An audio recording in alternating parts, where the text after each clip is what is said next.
Bienvenidos a Renovación Familiar México. Soy el doctor Carlos Valdés. En el mensaje anterior terminamos de estudiar Mateo 6:13 y no nos metas en tentación, así lo dice el versículo, el cual lo dividí en dos partes que fueron la entrega 9 y 10. Hoy quiero continuar nuestro estudio nuevamente en Mateo 6:13, pero en su segunda parte que nos dice, mas líbranos del mal. Esta será la onceava entrega de 14 que forman este estudio poderoso de la oración. Esta oración del reino que va a cambiar vidas y le aseguro que va a cambiarla. Así que vamos a comenzar en este momento. Fíjese que en una ocasión leía una poderosísima historia ya en Primera de Reyes, la cual me impactó tremendamente, pero no la vamos a leer ahí. Vamos a leerla en el libro de Santiago, donde la narra nuevamente allá en el capítulo 5. Nosotros estamos prácticamente aprendiendo a orar. Los discípulos llegaron a Jesús y en ese momento le hicieron una solicitud a nuestro Señor Jesucristo. Le dijeron, Señor, enséñanos a orar. Ahora yo me pregunto, ¿por qué? ¿Por qué querían ellos aprender a orar? Es una pregunta que muchos nos estamos haciendo. La respuesta es sencilla, porque ellos querían vivir una vida de oración poderosa.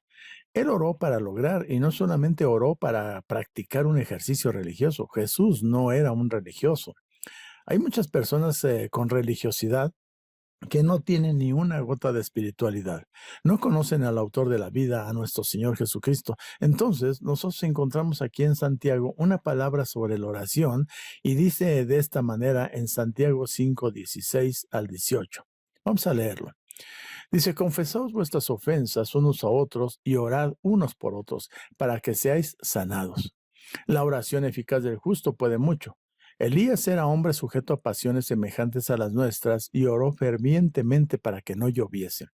Y la consecuencia fue que no llovió sobre la tierra por 3 años y 6 meses. Y otra vez oró y el cielo dio lluvia y la tierra produjo su fruto. La Biblia dice que aquí de Elías, que era un hombre con pasiones semejantes a las nuestras. Ahora, me pregunto, ¿a qué pasiones se referiría? Podría haber sido que a lo mejor el hombre a veces sufría de desesperación, desánimo, desaliento, o a veces estaba enojado o tenía temor. La escritura está tratando de enseñarnos algo aquí. Está tratando de mostrarnos que un hombre tan común y tan ordinario como nosotros, él pudo orar y pudo encontrar respuestas, porque Elías era un hombre sujeto a pasiones semejantes a las nuestras. Y me refiero a las nuestras como las mías, como las tuyas, como las de tu vecino. Claro que tenía él desesperación y a lo mejor a veces se levantó deprimido porque tal vez toda la nación estaba viviendo en pecado, desde el rey hasta la persona más humilde y pobre. Así como hoy en día estamos viendo en estos tiempos difíciles de pandemia, tanta gente que está desanimada, que está pasando por situaciones difíciles. Aquí el rey se había casado, en Israel se había casado con Jezabel. Esta mujer era una bruja de maldad. Y ustedes me preguntarán, ¿por qué la llama bruja? Sencillamente porque esa mujer practicaba cosas ocultas y era malvada. Había ordenado la muerte de los profetas de Dios, así que era malvada y también el rey era malvado. Había maldad en toda su patria. Pues bueno, la Biblia nos dice ahí en Santiago 5:17 que oró fervientemente para que no lloviese y no llovió en la tierra por 3 años y 6 meses. Y oró otra vez y el cielo dio lluvia y la tierra produjo su fruto. ¿Sabe? Hay poder en la oración eficaz. Pero ¿qué es una oración eficaz? Es orar conforme a la enseñanza. Una oración eficaz es orar conforme a las enseñanzas de las Sagradas Escrituras. Él oró con eficacia, pero también fue una oración ferviente. A mí, la verdad, a mí cómo me fascinan las oraciones fervientes. Hay algunos que dicen, ay, Dios mío, sana la tierra, por favor. No, pero a mí me gusta mejor decirlo de esta manera. Señor, sana la tierra. Señor, sana la tierra. Con fervor, que se sienta hasta en las uñas, hasta el dedo gordo. Él lo sintió y ese sentir se mostró en su oración porque él paró la lluvia y no solo paró la lluvia, sino que la nación, toda la nación se volvió y regresó a Dios.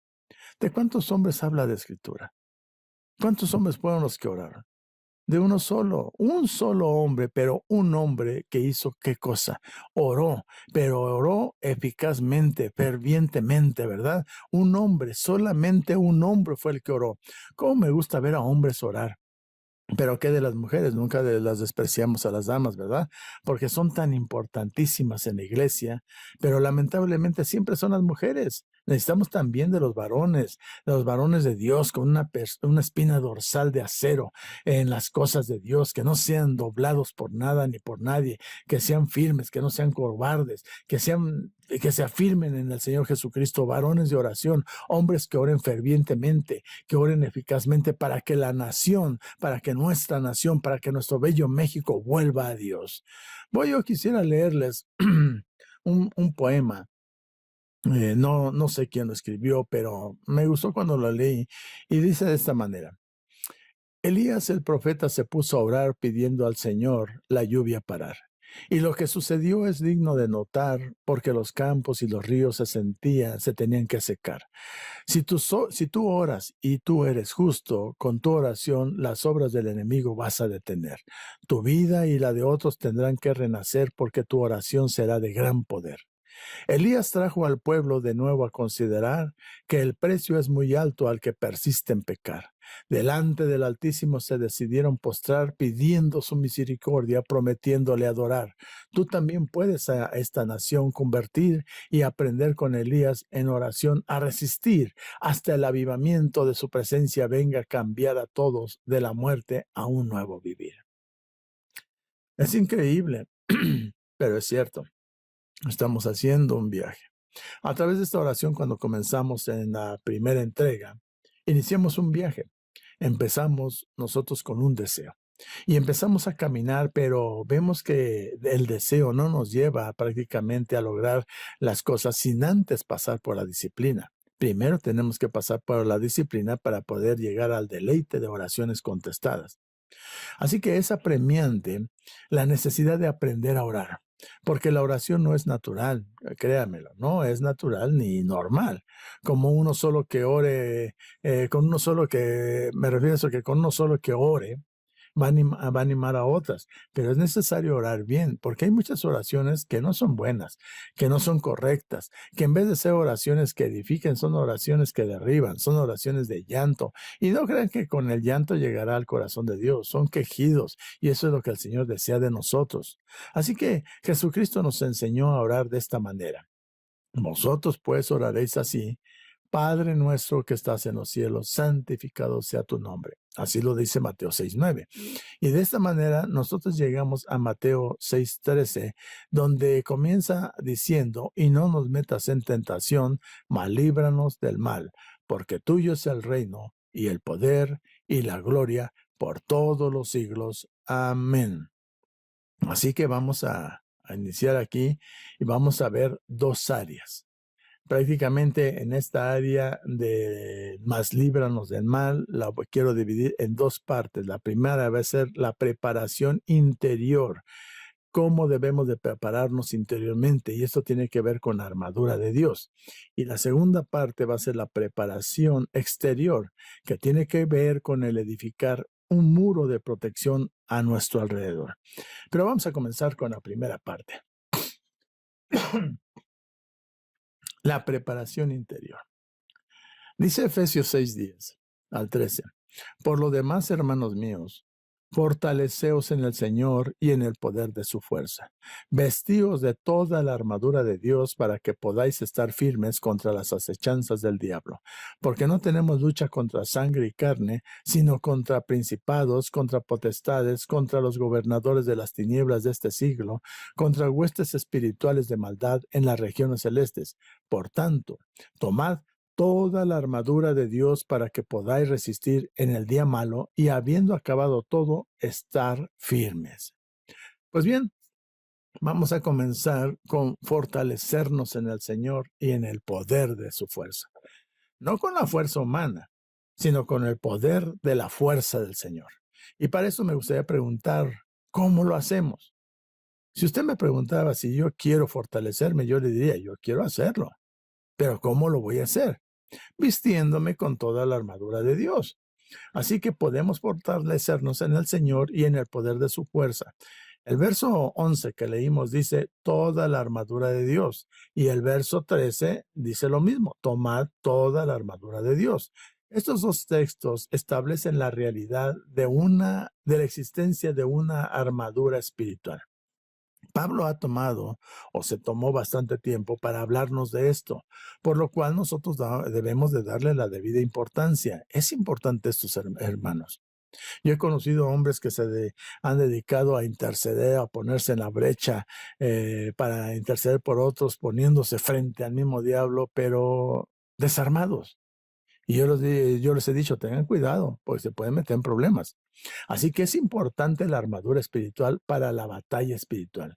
Y él dice, tomar, ¿cuánto de la armadura espiritual? Toda, hermano, toda la armadura espiritual. ¿Se puede imaginar lo que puede pasar si usted no toma una parte de esa armadura?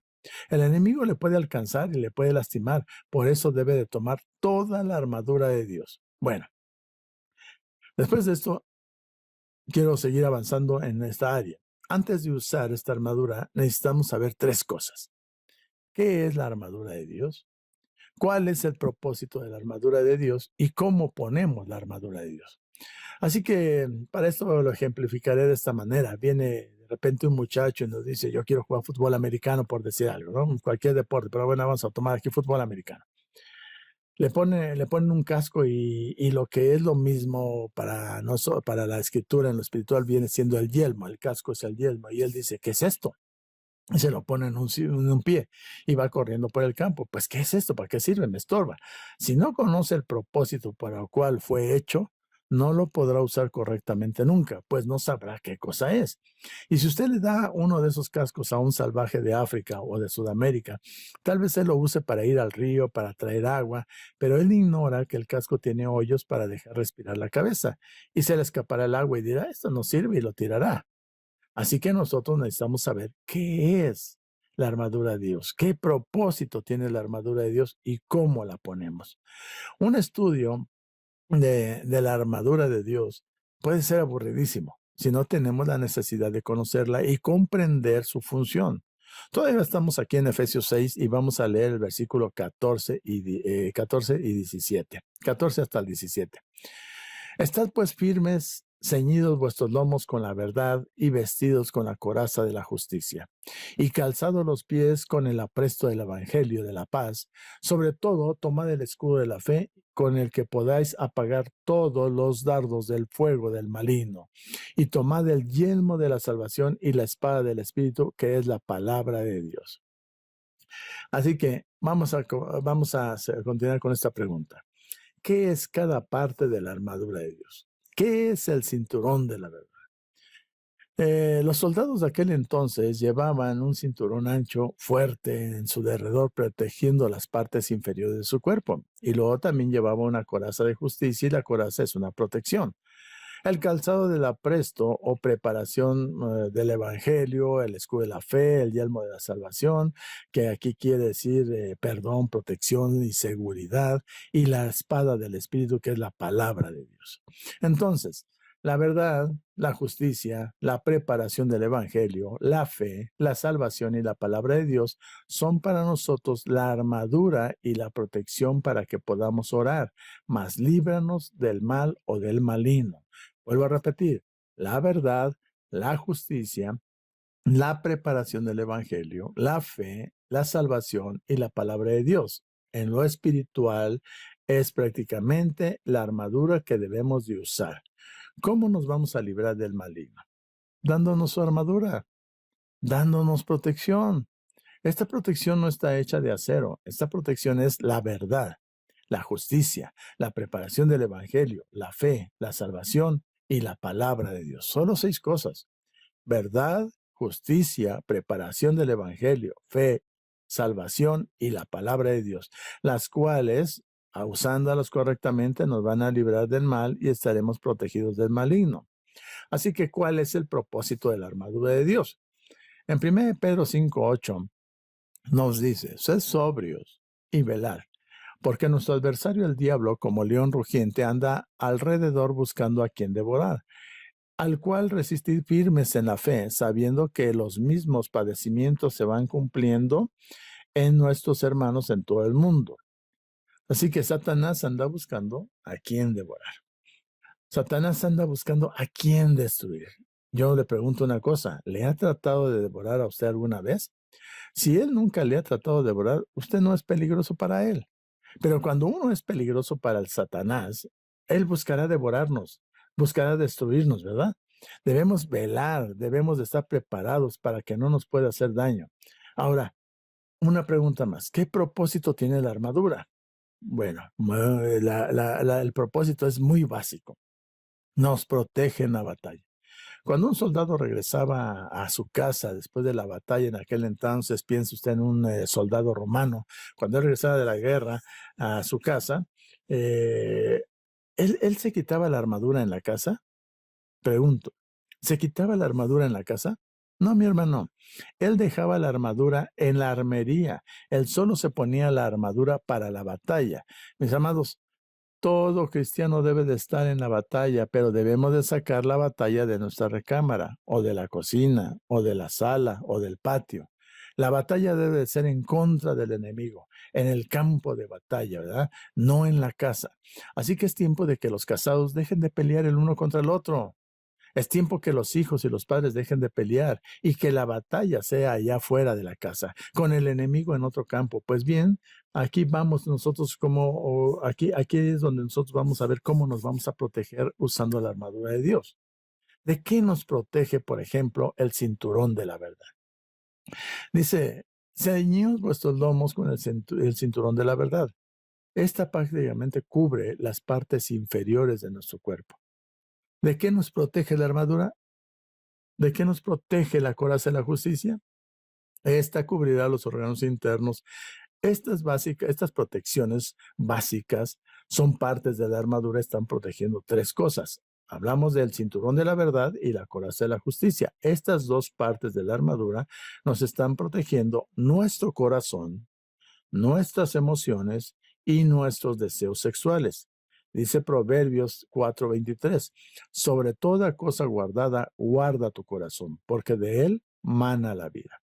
Uno tiene que guardar su corazón, mis hermanos, y también debe de guardar su espíritu. ¿Con qué? Con la verdad y la justicia. Es tan importante tomar la armadura de la verdad y de la justicia para guardar nuestro corazón, porque si nuestro corazón no está guardado, de nuestro corazón no va a manar vida, no va a brotar vida, sino muerte. ¿Ustedes conocen a las personas cuyo corazón no brota vida? Son personas en las que sus vidas prácticamente son un desastre y muchos de ellos dicen, ¿para qué nací? Y piensan a veces en quitarse la vida. Sus vidas no son una bendición ni para ellos ni para nosotros, porque sus corazones no tienen ninguna protección y nosotros necesitamos la verdad y la justicia para protegernos. ¿Qué hay de nuestras emociones? Nuestras emociones necesitan protección también. Nosotros debemos de ser personas animadas, más no personas desanimadas. Debemos de ser gozosos, más no deprimidos ni tristes. Debemos estar llenos de esperanza. Por eso, la verdad y la justicia guardan nuestras emociones. ¿Qué de nuestros deseos sexuales? Dios nos dio deseos sexuales, pero Él pone límites. Y aquí está el problema, que el hombre y la mujer no quieren guardarlos ni tenerlos dentro de los límites que Dios nos ha dado. Y Él nos ha dado límites para nuestro bien, para que nosotros estemos protegidos y y que sean para nuestra bendición. El fuego, fíjense bien, el fuego de la chimenea siempre va a ser agradable, bueno y seguro, pero si lo estamos tirando por toda la sala, va a causar un incendio, va a causar bastante daño. Así que recordando los tiempos pasados cuando éramos jóvenes, el pecado sexual, fíjense nada más cómo cambian los tiempos, lo llamaban fornicación o adulterio, hoy lo llaman libertad sexual, ¿verdad? Cuando era joven, no lo mostraban en la televisión y usted dirá, ay, ¿a poco había televisión cuando usted nació? Pues claro que sí, había televisión en blanco y negro y pequeñito, ¿no? Pero hoy se muestra todo esto de la sexualidad en las películas, en los comerciales. ¿Sabe que la televisión es una cosa terrible, sucia, que nos está dañando cuando no tenemos control de ello? En aquel entonces, fíjense que una mujer vendía su cuerpo y la llamaban prostituta. y la tenían como una mujer de mala fama, una persona dañina a la sociedad. No como ahora que hoy las pintan como mujeres liberadas, feministas o con el título de sexo servidoras. Son mujeres liberadas de la felicidad. Son mujeres liberadas del gozo, liberadas de la vida que realmente es provechosa para ellas mismas y también para los demás, liberadas de todo lo bueno. Esto es la liberación sexual de la mujer y para el hombre es lo mismo, liberado de ser alguien vital, alguien que tenga valor en la vida. Nuestros deseos sexuales, hermanos, pueden estar guardados en la verdad y la justicia, si aprendemos a vivir dentro de los límites que Dios estableció. ¿De qué nos protege el calzado de los pies? Bueno, volvemos al soldado romano. Un soldado necesitaba botas, necesitaba sus pies calzados. ¿Para qué? Pues para que pueda correr en contra del enemigo, para que pueda estar firme sobre sus pies. A los soldados prácticamente los obligan a cuidar sus botas de tal manera que muchas veces no entienden por qué todo el tiempo hay que ponerles brillo. Siempre las están inspeccionando. El uniforme y las botas son muy importantes y si las botas no brillan, habrá problemas. ¿Por qué tanto interés en un par de botas? Bueno, tenemos que entender que si usted trata de correr descalzo sobre las piedras en la selva, ¿qué va a suceder? El Señor dice, calzado los pies con el apresto del Evangelio de la paz. Esto habla de que debemos de conocer el Evangelio. Debemos de vivir agradecidos por el Evangelio. Debemos de compartir el Evangelio. Debemos nosotros estar preparados, firmes sobre el Evangelio. El Evangelio es la palabra de Dios, por lo cual todo aquel que se llama cristiano tiene que tener en su disciplina de vida, estar leyendo la palabra de Dios, conocerla, conocer a su Padre, conocer a Dios. Este es el Evangelio de la paz. El salmista escribe ahí en el Salmo 66, versículo 9. Él es quien preservó la vida a nuestra alma y nos permitió que nuestros pies y no permitió que nuestros pies resbalasen. Repito, Él es quien preservó la vida a nuestra alma y no permitió que nuestros pies resbalasen. Así que vamos a quedarnos de pie y vamos a quedarnos firmes. De esa manera estaremos nosotros ahí presentes en la lucha y listos para la batalla, ¿verdad? Aleluya, hermano. Y luego, sobre todo, hay que tomar lo que nos protege. ¿De qué nos protege el escudo de la fe? Nos protege o nos sirve para apagar todos los dardos del fuego del enemigo. Dice Proverbios 35, toda palabra de Dios es limpia. Él es escudo a los que en él esperan. Bueno, la fe y la palabra están ligados. Usted viene para oír. ¿Y oír qué cosa? La palabra de Dios. ¿Cuántos de ustedes saben que vienen a oír la palabra de Dios? Oír, hermanos, es lo que hace la diferencia. Una oración debe de ser, Señor, dame oídos para oír tu palabra. Usted puede oír mi predicación, pero no estar escuchando la palabra. Y aunque usted pueda leer la escritura, puede no oír la palabra de Dios. Y yo quiero oídos para oír, y usted viene para oír la palabra de Dios. Yo espero que usted esté escuchando la palabra de Dios a través de esta grabación. El libro de Timoteo dice que será salvo dando a luz, pero se salvará, dice 1 Timoteo 2:15, pero se salvará engendrando hijos y si permaneciera en fe, amor y santificación con modestia. Es una palabra prácticamente de protección para ti, mi querida hermana. Y seguro que sí, ¿eh? No quiere decir, pero no te asustes, porque no quiere decir esto que la salvación vendrá por tener muchos hijos. No es así.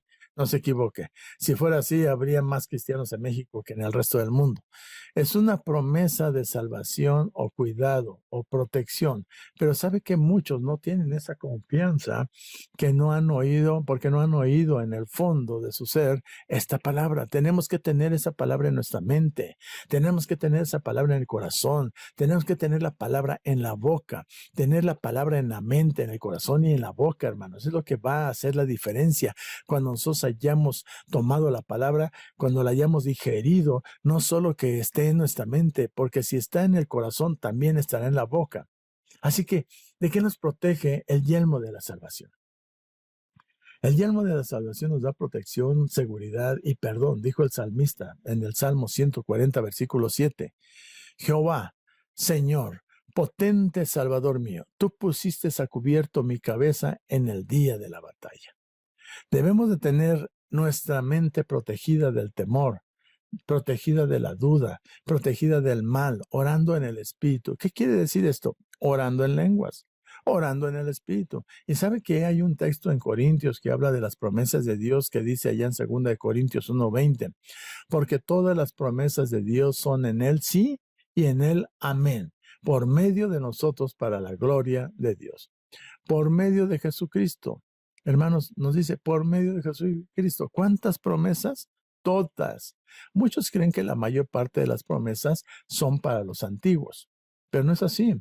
No solamente son para los apóstoles y los que vivían en aquella ciudad, pero quiero decirle que para nosotros también están estas promesas.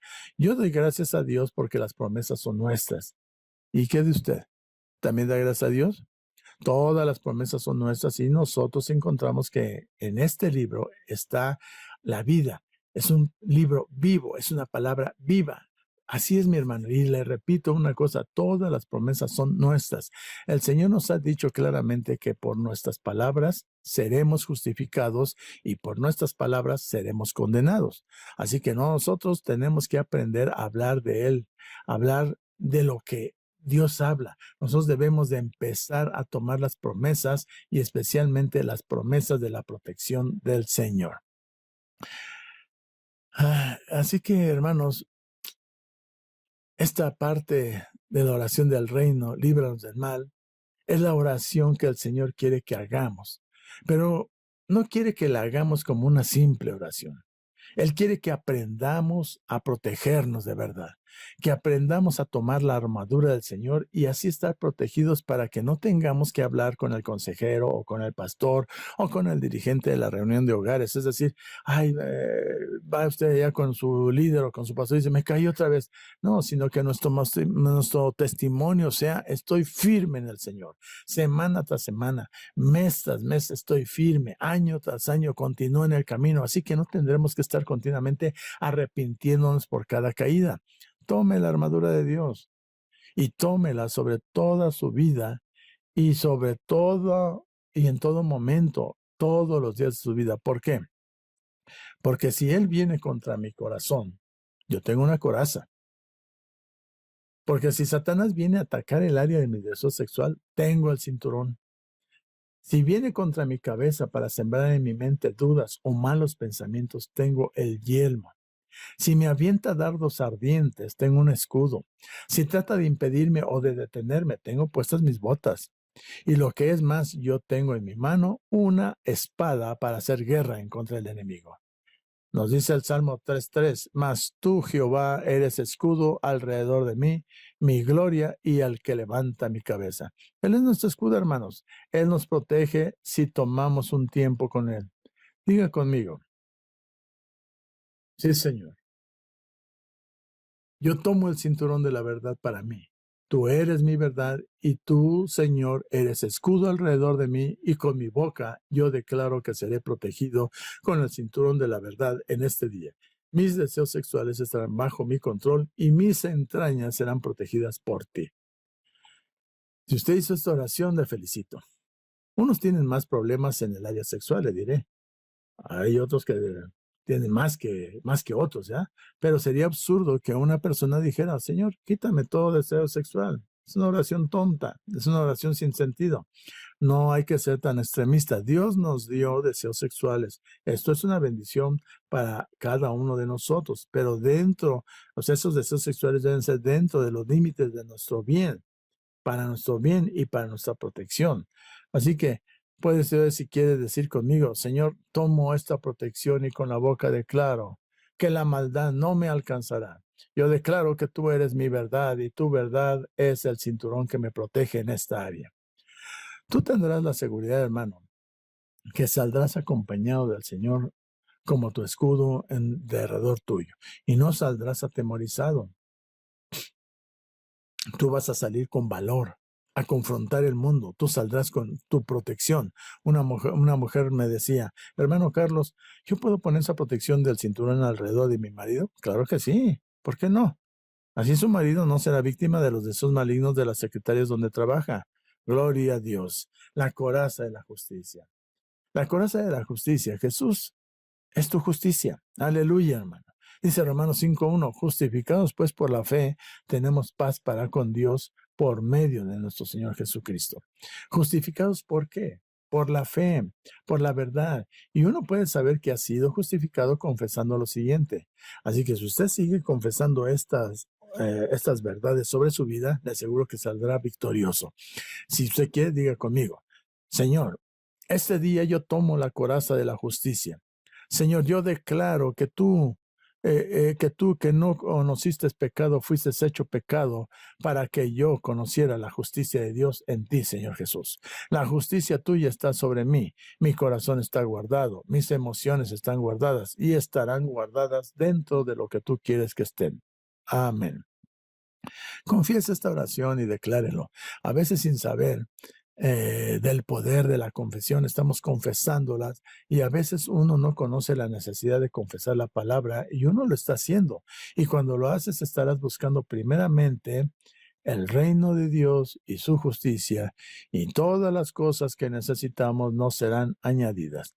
Y créame que tal vez sus vecinos no le den nada, pero Dios le cuidará y dará todo aquello que usted necesite y usted tendrá lo suficiente, aunque los demás digan, esto es imposible.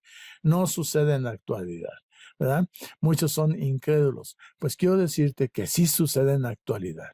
Y también usted debe de estar declarando todos los días: el ángel de Jehová acampa alrededor de todos los que le temen y los defiende. Si usted lo declara, nunca le va a faltar nada y será protegido, declarando solamente la Escritura, que es la armadura real de la lucha espiritual. El ángel de Jehová acampa alrededor y año tras año y tras año le protegerá y le cuidará. Así que si continuemos. ¿Qué es el calzado de la preste o la preparación del Evangelio de la paz? Diga conmigo: Jesús, tú eres mi habilidad y mi preparación. Isaías 52:7 nos menciona: cuán hermosos son sobre los montes los pies de los que traen alegres nuevas, del que anuncia la paz, del que trae nuevas de bien, del que publica la salvación, del que dice a Sión, tu Dios reina. Cuán hermosos son los pies de los que traen alegres nuevas. Yo estoy seguro que hay personas aquí en Oaxaca que dicen: qué bueno que estas personas vienen preparadas con el Evangelio de la paz. Qué bueno, qué hermosos son sus pies. Tus pies, hermano, están caminando y llevando con urgencia el Evangelio de la paz a personas que no tienen esperanza. Pero ahora son personas que saben que sus pecados han sido perdonados. Es hermoso. La preparación del Evangelio, recuerde usted, yo todo lo puedo en Cristo que me fortalece. Le pregunto, ¿puede usted prepararse en el Evangelio? Todo lo puedo en Cristo que me fortalece. ¿Puede usted compartir el Evangelio con otros? Todo lo puedo en Cristo que me fortalece. Que esa sea su respuesta. Todo lo podemos en Cristo que nos fortalece. Así que entonces, todo el pueblo siempre debe de estar diciendo y declarando: todo lo puedo en Cristo que me fortalece. Yo sé lo que es el Evangelio. Yo entiendo lo que es. A mí me ha salvado Jesús a través de su muerte en la cruz. La sangre nos ha lavado de nuestros pecados. Soy una nueva persona. Mis botas están puestas para este día. Esta es mi preparación. Hermano, este es el Evangelio de la paz. Y vayamos al escudo de la fe. Señor, tú eres mi fe. Vemos algo allá en Gálatas 2:20. Este versículo es algo profundo. Escúchelo. Que Dios nos dé oídos para escuchar. Gálatas 2:20 dice: con Cristo estoy juntamente crucificado, y ya no vivo yo, mas vive Cristo en mí. Y lo que ahora vivo en la carne, lo vivo en la fe del Hijo de Dios, el cual me amó y se entregó a mí, a sí mismo por mí. ¿Quién vive, hermano? Cristo.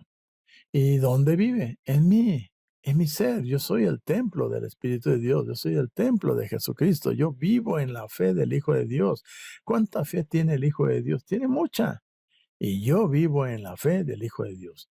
Así que usted quiere decirme, si usted quiere decirme que cuando Dios me dio a Jesús, perdón, pero más bien me quisiera preguntar, usted quiere tal vez decirme que cuando el Dios me dio a Jesucristo, también me dio la fe de Jesucristo. Exacto. O sea, que cuando Dios nos dio a Jesucristo, también nos dio la fe de Jesucristo.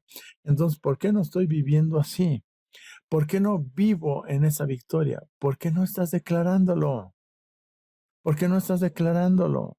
No lo estás confesando. ¿Por qué no estás permitiendo que esa fe de Jesucristo se desarrolle y esté siempre dispuesta en todo momento? Y la Escritura nos está diciendo, lo que ahora vivo en la carne, lo vivo en la fe del Hijo de Dios. Así que ya no vivamos en la carne, sino que vivamos en la fe del Hijo de Dios. Así que gracias a Dios, Él escuchó el escudo, el escudo de la fe y la fe.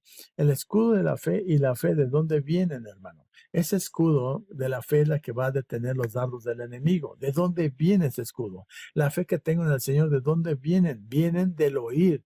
¿Y oír qué cosa? Oír la palabra de Dios. Es un escudo, hermano, y es la parte de la armadura que puede mover en cualquier dirección. Usted puede ponerlo al frente, a los lados, hacia atrás. Donde vengan las flechas, rebotarán a un lado, rebotarán los dados ardientes. Entonces nuestra fe es un escudo. Y usted puede hacer, y usted, ¿qué puede hacer con un escudo, hermano? Puede protegerse, ¿verdad? El escudo es para protección. ¿Se acuerdan de los soldados romanos? Ellos como tenían un escudo que prácticamente tenían su altura y detenían las flechas. Entonces la fe no es solo para lograr promesas, es para protegerse. Cuando el enemigo viene en su contra, él le atacará y en su escudo de la fe rebotará. ¿Por qué? Porque Dios suplirá todas nuestras necesidades conforme a sus riquezas en gloria. Así que tenemos que protegernos con el escudo de la fe, ¿verdad? Fe es protección. Algunos dicen, hermano Carlos, todos vamos a morir de hambre. Pues fíjese que yo no, ¿eh? ¿Por qué no? Porque esa es la voz del diablo. No es un hermano, es el diablo. Usted recuerda a nuestro Señor Jesucristo cuando se vuelve contra Pedro y le dice, aléjate de mí, Satanás, porque no te interesan las cosas de Dios, sino las de los hombres. Y Pedro pensó, ¿yo el diablo? ¿Yo el diablo? El diablo estaba hablando a través de él, estaba usando a Pedro. Entonces, el yelmo de la salvación, nosotros debemos de recordar que el yelmo de la salvación nos lleva hacia el perdón. ¿Qué es el perdón? El perdón es la protección y es seguridad. Protección y seguridad a través de del yelmo de la salvación. La espada del Espíritu, la palabra de Dios. Dice Romanos 10:8. ¿Mas qué dice? Cerca de ti está la palabra, en tu boca y en tu corazón. Esta es la palabra de fe que predicamos, que si confesares que en tu boca que Jesús es el Señor y creyeres en tu corazón que Dios le levantó de los muertos, serás salvo, porque con el corazón se cree para justicia, pero con la boca se confiesa para salvación. Esta palabra tiene que estar en el corazón y tiene que estar en la boca, porque las armas de nuestra milicia no son carnales, sino poderosas en Dios para destruir las fortalezas. Y si usted lee Apocalipsis 1:16, usted va a encontrar a Jesucristo quien presenta la palabra simbólicamente como una espada de dos filos saliendo de su boca. Allá en Apocalipsis 1:16 nos dice, tenía en su diestra 7 estrellas, de su boca salía una espada aguda de dos filos, y su rostro era como el sol cuando resplandece en su fuerza. Esta espada, hermano, es la palabra de Dios. Y con esta espada destruye a sus enemigos y usted también va a destruir a sus enemigos con la espada en su boca. ¿Cómo se podrá esto? Usted preguntará, ¿cómo se podrá esto, hermano Carlos?